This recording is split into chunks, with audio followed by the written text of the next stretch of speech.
feeling emotionally distant, avoiding intimacy, pushing away the people you love. You are not alone. In fact, a 2022 survey by the Family Law Menopause Project found that a staggering 73% of women felt the menopause played a part in their divorce. That's a huge number, and it starts to make sense when you consider how deeply menopause can affect your mood, emotional bonds, intimacy, and memory. And while lots of things can strain a relationship, one hormone may be quietly stirring the pot, and it's not the usual suspect. So let's talk about this. Estrogen and progesterone are well known for their connection to the hormonal changes in the perimenopause and menopause. But there's another little known one that can have a huge impact, and it's called oxytocin. What is oxytocin? It's a hormone and a neurotransmitter that is crucial to help us with bonding, both emotionally and physically, in relationships. We sometimes call it the love hormone. It creates closeness with our partners during touch as well, and it helps with orgasm. It also floods our body when we give birth to help us to bond to our new baby. Estrogen helps to keep oxytocin balanced in the body. So it's not surprising that when our estrogen starts to fall, our oxytocin can fall as well. And this can cause a big problem with our relationships, bonding with our partner, our family, and our friend. It can also shift our mood, and it can affect our memory as well. So what kind of impact can low oxytocin have upon us in the perimenopause and menopause? It weakens our emotional bonds with our partners, our family, our children's, and also our friends. Oxytocin is also important for trust. And the less we have, the more distant, the more strained, the more emotionally shallow our relationships can become. And it can also be harder to trust people.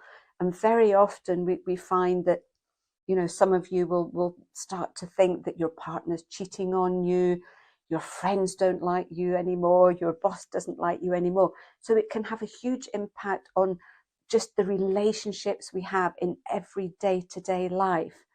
It can have a huge impact on our sexual life, on intimacy. It can affect the way we react to sexual stimuli. It can make the fact that it's more difficult to orgasm. We will have less enjoyment and we'll have less desire to be intimate with our partner. It can cause emotional numbness. So we may find that we become detached to people, and it's classic, you know, we don't want to go out with our friends anymore. We don't want to socialize. We maybe don't even want to go shopping because we don't want to interact with anybody at all. We literally just want to be left alone. We can also find that we're struggling to connect with people in general. And this can have a huge impact at work. If you've been quite a sociable person and suddenly you just start being grumpy all the time and you don't want to talk to your colleagues, that can have a really big effect on your working and daily life. It can cause anxiety and stress.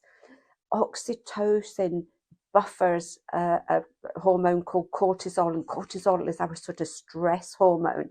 So if we have less oxytocin, then we can end up having higher stress hormones whizzing around our system. We become more anxious. We become more emotionally overwhelmed. We can become less able to cope with any emotions that we deal with, such as anger, irritability, and things like crying and being emotionally upset too. It can also affect our memory and our mood, so it can affect cognitive function. We may find our moods go up and down on a daily basis or even an hourly basis. We can get regular mood swings, and for some people it can lead to depression, and and also memory issues, so that this brain fog, part of that could be caused by our oxytocin levels decreasing. So I can hear you asking, is this going to change post-menopause? What's going to happen? Does it just completely drop? What seems to happen is it seems to even out as we go through the menopause itself and post-menopause.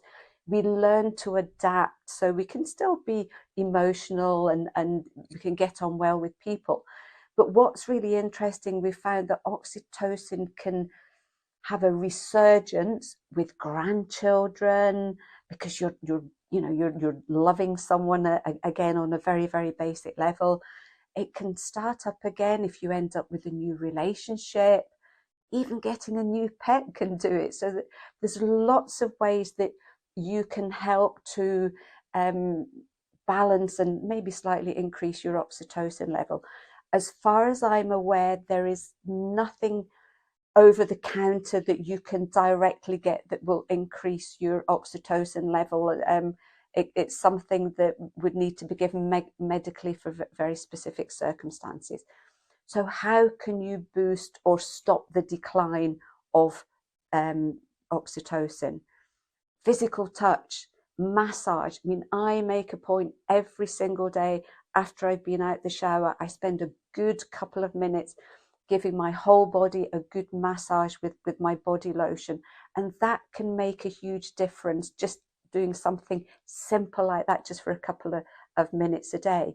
Spending time with pets. This has been scientifically proved that if you have a pet that you're talking to, that you're petting, you're looking into your pet's eyes, that bond that you have with your pet can be a really nice way of keeping your oxytocin levels up. Acts of kindness, believe it or not, being kind to other people and doing, this whole thing, random acts of kindness, can give you a lovely little boost. Just giving people help on a daily basis, something as simple as giving up your seat on the bus or opening the door for somebody can help too. Deep breathing, things like getting out into nature, relaxing, anything that makes you feel good really deep inside can have a great effect on your oxytocin levels. You can support your estrogen level, so this would be things like your phytoestrogen rich foods, soya, flaxseed oil.